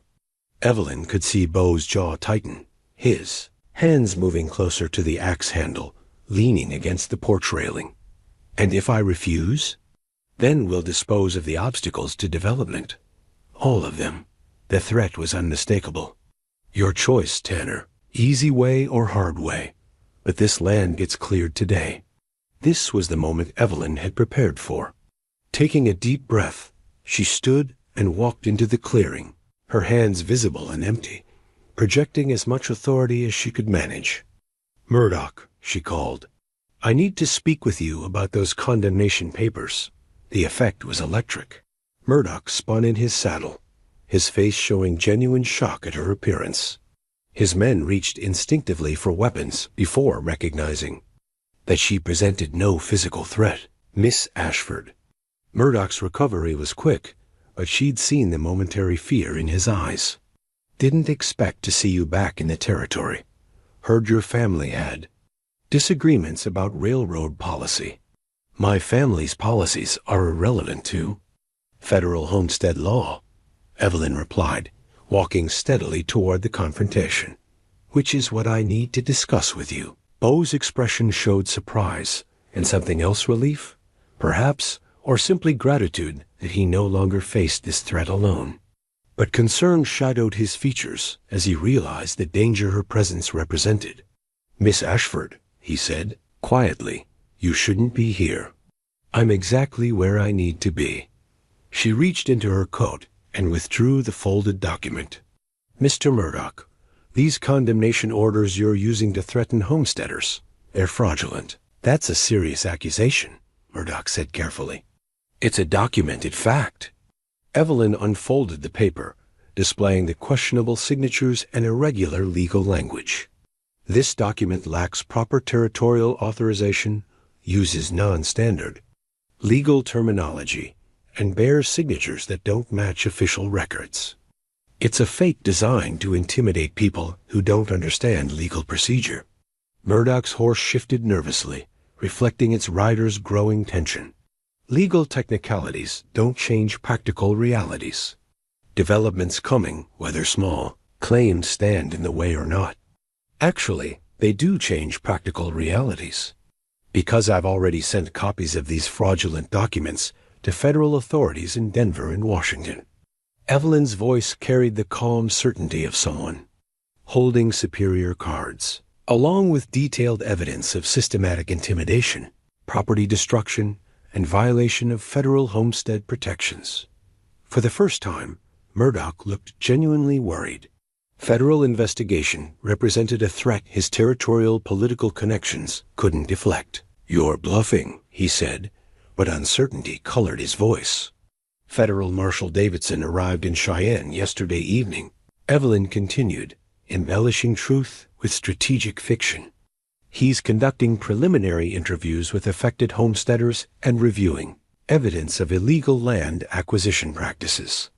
By tomorrow, this entire operation will be under federal scrutiny. The lie was calculated and necessary. If Murdoch believed federal intervention was imminent, he might hesitate to escalate violence that would bring unwanted attention. But Clayton Murdoch was a man who'd built his power through calculated risk and decisive action. After a moment's consideration, his expression hardened into resolve. "Maybe so," he said. "But federal investigators take time to work, and accidents happen fast in winter weather. Shame if this cabin caught fire before anyone could ask uncomfortable questions." One of his men produced a torch, already soaked with kerosene. The threat was no longer veiled. They intended to destroy Beau's home regardless of legal consequences. "You're talking about arson," Evelyn said. "Federal crime with serious penalties." "I'm talking about clearing obstacles to legitimate development." Murdoch nodded to his men, who began dismounting with purposeful efficiency. "Miss Ashford, you've got 30 seconds to mount up and ride out. After that, you're just another obstacle."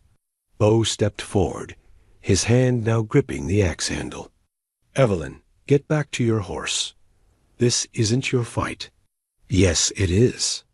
She moved to stand beside him on the porch, her heart hammering but her voice steady. "Everything I reported to the railroad board, everything I've documented about illegal intimidation, it all leads to this moment." The confrontation balanced on a knife's edge. 8 armed men against 2 people defending a single cabin seemed hopeless. But Evelyn sensed uncertainty in Murdoch's hired muscle. Violence against a woman, especially one from a prominent Eastern family, would bring scrutiny they might not welcome. "Last chance," Murdoch called. "Ride out now or face the consequences." Beau hefted his axe, testing its familiar weight. "This is my land, my home. Built it with my own hands, every board and stone. You want it, you'll have to take it." Snow began falling harder, adding surreal beauty to the deadly tableau. Somewhere in Evelyn's coat pocket, Sarah's final letter waited to be read permission for Beau to love again, to find happiness beyond grief. But first they had to survive the next few minutes as Murdoch's men advanced with grim purpose. Evelyn realized that everything her comfortable past, her uncertain future, her growing love for this quiet man and his wilderness sanctuary, would be decided in the violence about to erupt around a cabin built by hand in a hidden valley where promises were kept and love endured beyond death itself. The first shot came from the tree line behind Murdoch's men, echoing across the valley like thunder. Everyone froze, looking for the source of gunfire that seemed to come from everywhere and nowhere. "Drop your weapons." Henrik Larsson's voice boomed from the pines. "You're surrounded." More shots followed, not aimed to kill, but strategically placed to demonstrate that Murdoch's force was outnumbered and outflanked. The snow-covered ridges suddenly revealed armed homesteaders positioned. At key points around the valley, Murdoch spun his horse, searching for targets among the trees. "How many men do you have up there?"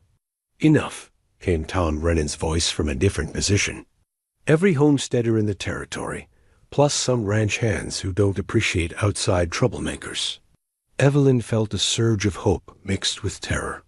The homesteaders had organized faster than anyone expected, turning Murdoch's planned intimidation into a tactical nightmare. But cornered men with weapons could still do terrible damage.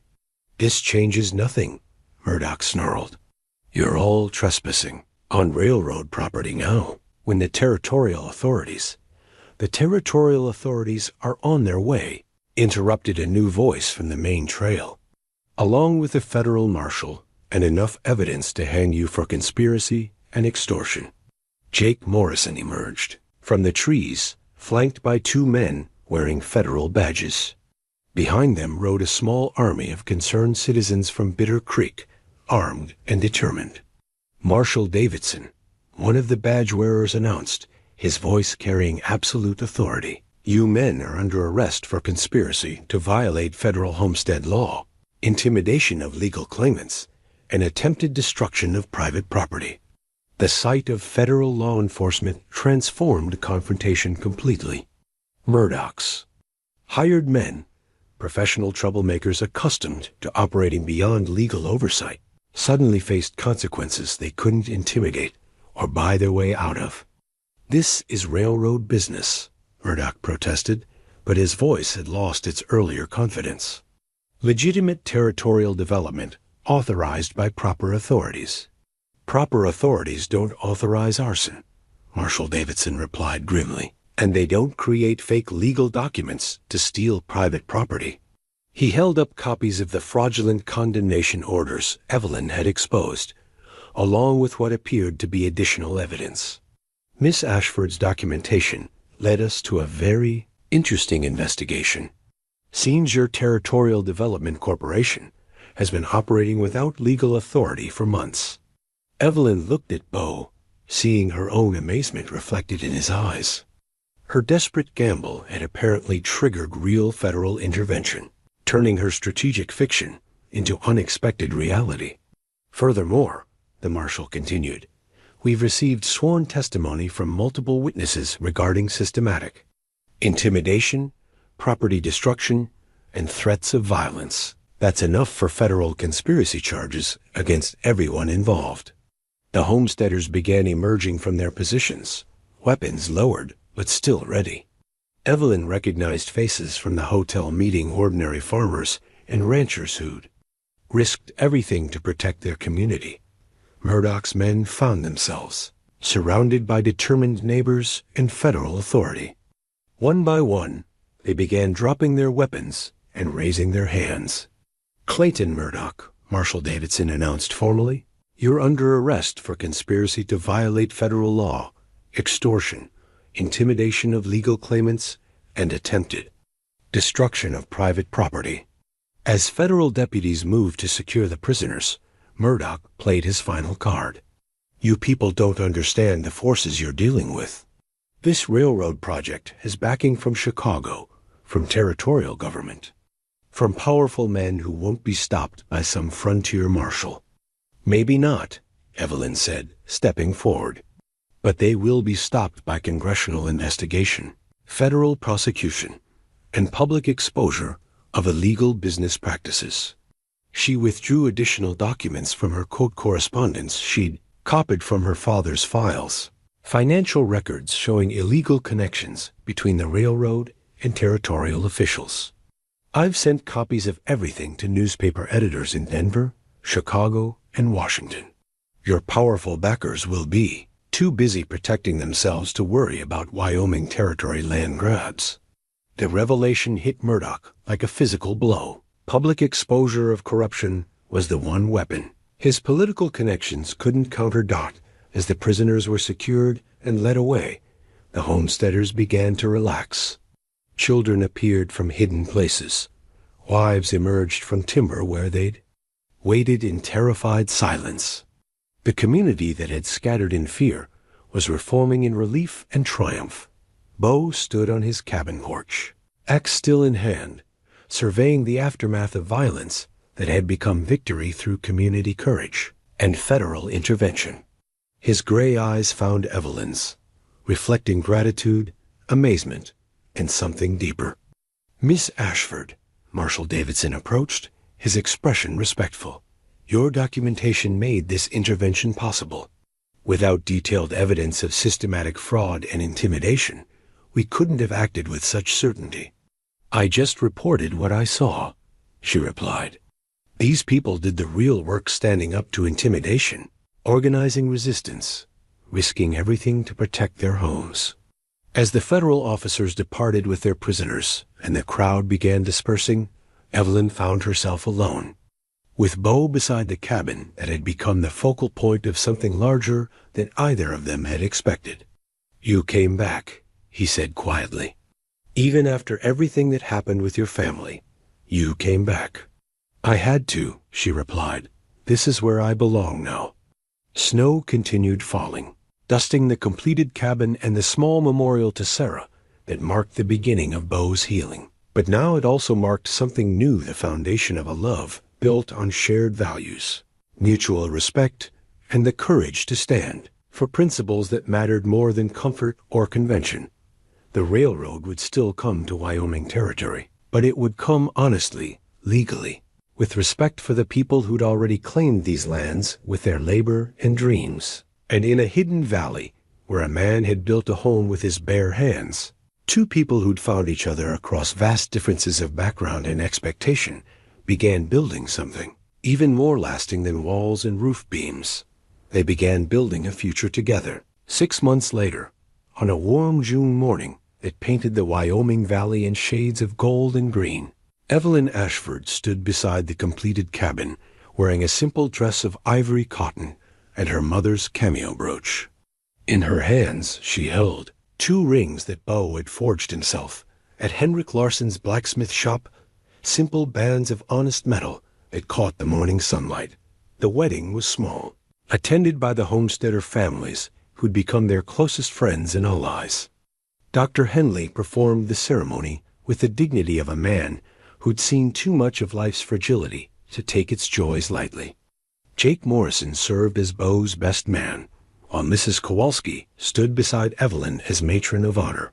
Do you, Beauregard Tanner, take this woman as your lawfully wedded wife, to love and honor and cherish, in sickness and health, for richer or poorer, for as long as you both shall live?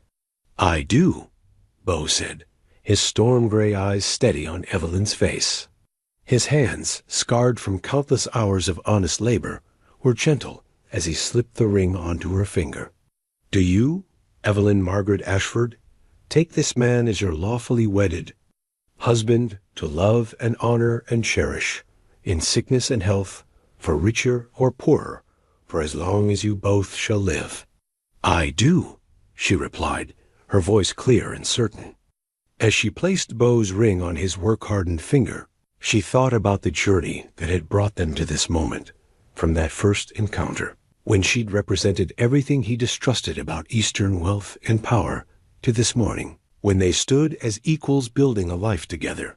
The cabin that served as backdrop to their vows had become more than shelter. Its hand-hewn walls now held wedding gifts from their homesteader friends, quilts stitched by community women, furniture crafted by men who understood the value of things built to last, books and dishes and small treasures that transformed a house into a home. In the months following Murdoch's arrest and the federal investigation that exposed the railroad's illegal activities, the territory had changed dramatically. The Ashford Railroad project had been suspended pending congressional hearings. Charles Ashford had resigned in disgrace, and new federal protections had been established for homestead claims. Evelyn's documentation had played a crucial role in these developments, but at enormous personal cost. Her father had disowned her completely. Her bank accounts remained frozen, and her name had been struck from Chicago society registers. She'd traded wealth and social position for love and principle, and discovered that the exchange felt like the best bargain of her life. You may kiss the bride, Dr. Henley announced with a satisfied smile. Bo's kiss was gentle, reverent, carrying the weight of promises made and kept. When they separated, Evelyn saw tears in his eyes, not of sadness, but of joy mixed with the bittersweet knowledge that Sarah would have approved of this woman who'd chosen love over comfort, courage over convention. The celebration continued through the afternoon with food, music, and the particular warmth that came from community gathered. In mutual support, children played around the cabin while adults shared stories, advice, and the comfortable fellowship of people who'd faced hardship together and emerged stronger. As evening approached and guests began departing for their own homesteads, Evelyn and Bo found themselves alone beside the memorial garden, where Sarah's memory was honored with carefully tended wildflowers. The silence was comfortable, filled with the sounds of wind through pine trees and the distant call of birds settling for the night. I have something for you, Bo said quietly, withdrawing a folded letter from his coat pocket. Sarah wrote this before she died, but I was never able to read it until recently. Evelyn recognized the careful handwriting, the faded ink that spoke of words written by a dying woman who wanted to ensure her husband's future happiness. "My dearest Beau," she read aloud, her voice soft in the evening air. "If you're reading this, it means you found someone worth loving again. I'm glad.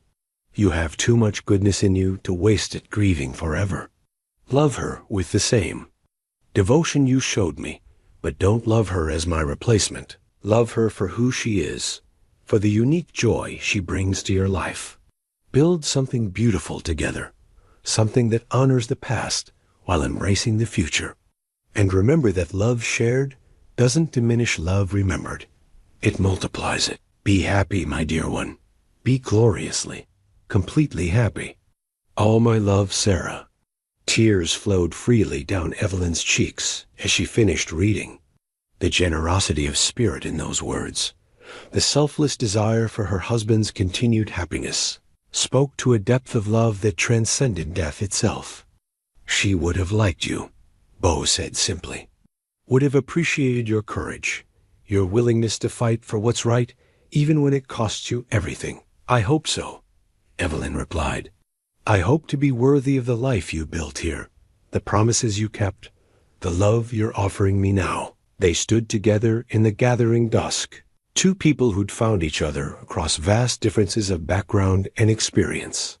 Around them, the valley stretched toward mountains painted purple by setting sun, vast and beautiful, and filled with possibility. The railroad would eventually come to Wyoming territory, but it would come honestly, with respect for existing communities and legal protection for homestead rights.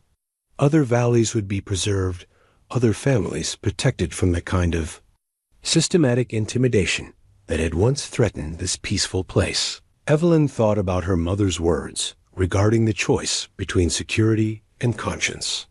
Margaret Ashford had chosen security and carried decades of regret. Evelyn had chosen conscience and discovered that such choices, while costly, led to a depth of satisfaction that no amount of inherited wealth could provide. As they walked hand in hand toward the cabin that would be their first home together, Evelyn reflected on the artifacts that had marked their journey. Sarah's china teacup, now displayed with honor in their kitchen. The hand-forged axe that had shaped every log in their walls. The fraudulent legal documents that had exposed corruption and protected their community. The simple wedding rings that symbolized promises made with full understanding of their weight and meaning. Inside the cabin, lamplight glowed warmly through windows that faced east to catch the morning sun. Tomorrow they would begin the practical work of building a life together, farming, perhaps expanding the cabin, certainly contributing to the growing community of homesteaders who'd chosen this challenging but rewarding way of life. But tonight was for quiet celebration, for the simple joy of love freely chosen and honestly earned. In a hidden valley, where a man had once built a home with his bare hands to honor a promise made to the dying, two people began the even more complex and rewarding work of building a marriage based on mutual respect, shared values, and the courage to stand for principles that mattered more than comfort or convention.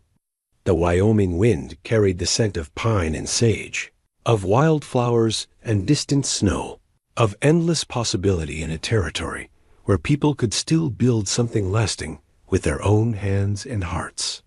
And in a cabin constructed as sanctuary, from grief, love began again, different from what came before, but no less profound for being chosen rather than simply inherited. Some promises, once made, demanded everything, but some rewards, once earned, lasted forever.